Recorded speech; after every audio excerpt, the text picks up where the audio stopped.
you know, families that have been impacted by a work zone tragedy. It's a underappreciated job. It's a job that's oh so critical in moving transportation forward, moving America forward, but I believe it's one of the most dangerous jobs in America.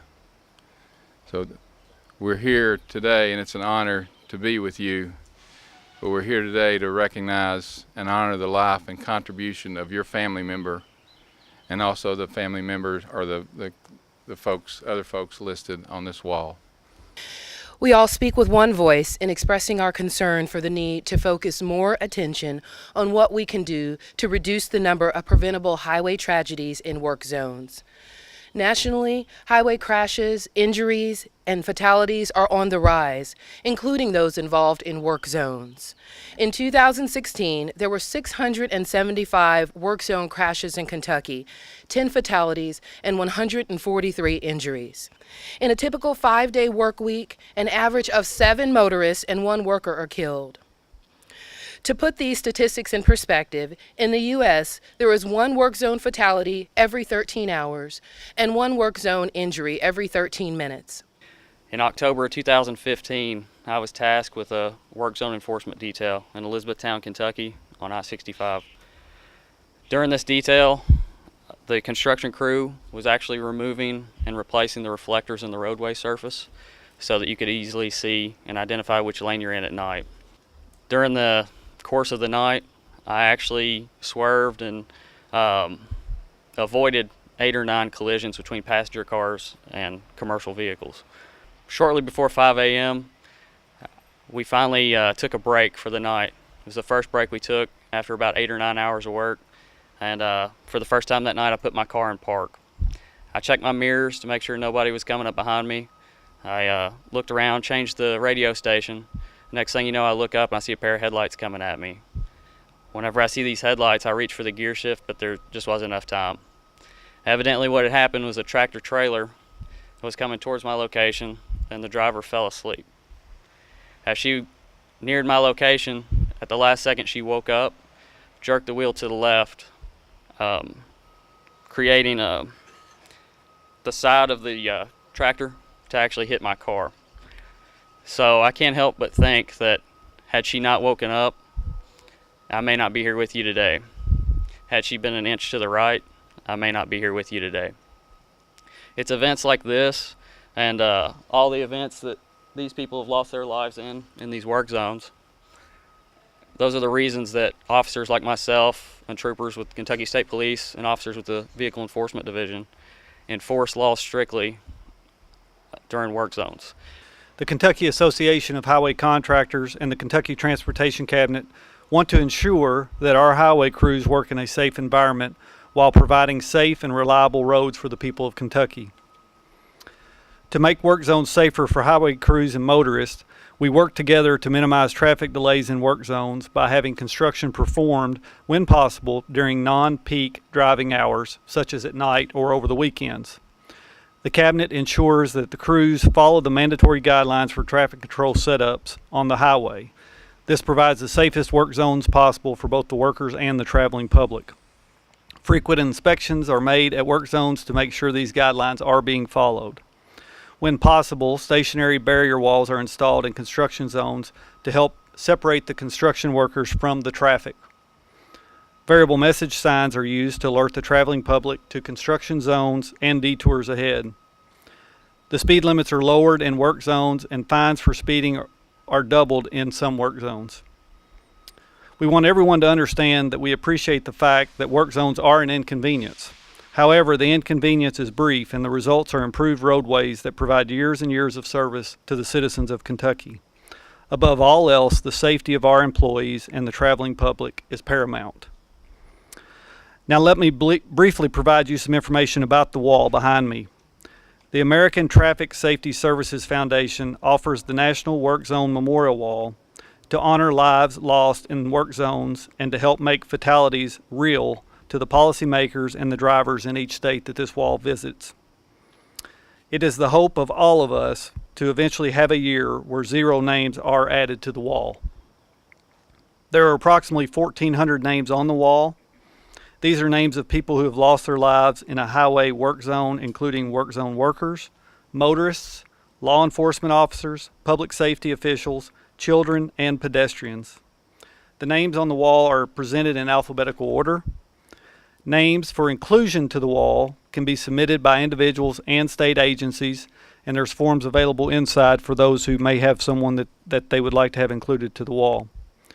The wall is paid for through private contributions to the foundation named.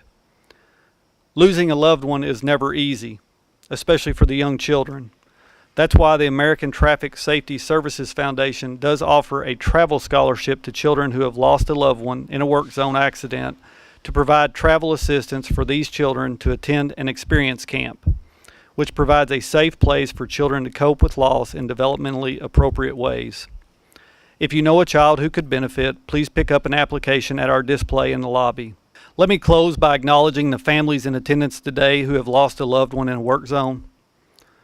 The family members of Donald Lee Henderson, James O'Brien Jr., Franklin Chandler, and Kendall Ashby. We want you all to know that your loved ones are not forgotten. On January 20th, 2014, our family changed forever. Kendall was hit and killed by a car shortly after being dropped off at his spot to start flagging that day. Kendall worked for George P. Stone Construction Company in Sharpsburg, Kentucky.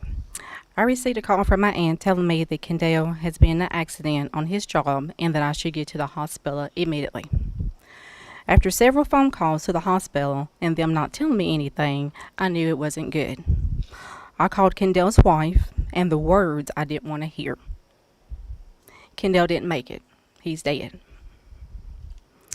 A piece of me died also that day. He was our baby brother, my sister and I. At 36 years old, Kendall leaves behind a wife, 4 beautiful daughters. Not a day go by that Kendall isn't missed, loved, cried, and even thought about.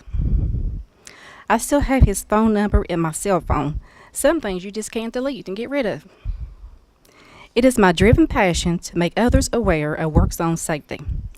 Not only did Kendall work in construction, my father, the late Kenneth Ashby, worked and retired 27 years for the Kentucky Department of Highways out of District 9 in Flemingsburg, Kentucky.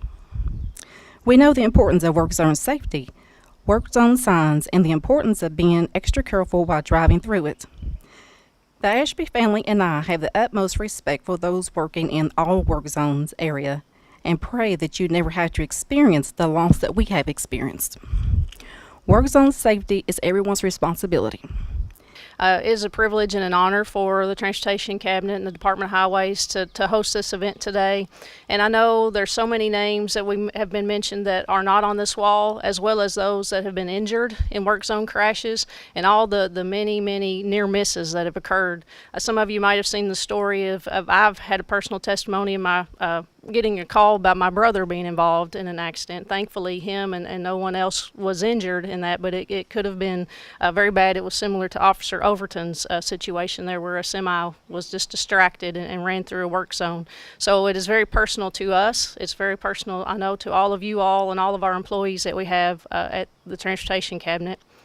It is my privilege and with great pride and deep respect that I have the honor of reading the names of those that are listed on the wall from Kentucky. This list is just a small fraction, as I mentioned, of those individuals who have lost their lives in Kentucky work zones. As Dr. Hunter referred to, just the number that we had last year, the 675 in our work zones in 2016. We also want to remember the motorists and the other names that do not currently appear on this wall, including Titus Morrison. He was an employee in our District 3 office of Allen County, who was our last work zone fatality that occurred in December of 2015.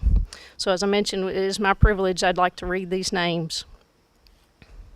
Ricky Swartz, Donald Lee Henderson, Patrick M. Howard, Luke C. Richardson, James Edward Noel, John S. Simpson, James H. O'Brien, Jr., Arnold Ray Mason, William W. Willison, James R. Lunsford, Franklin L. Chandler,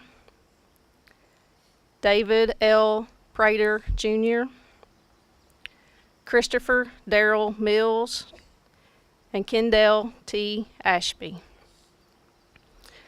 Now I'd like to ask all of us to take a moment of silence to remember our fallen workers and their families during this time. Family members and friends, if you have a rose, I'd like to ask for you all to come up and place the rose in the vase, and then I will follow with the remaining roses to represent all of those that are not with us today and not represented on the wall. So just ask that you please join me in a moment of silence.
I want to thank you all from the bottom of my heart for joining with us today.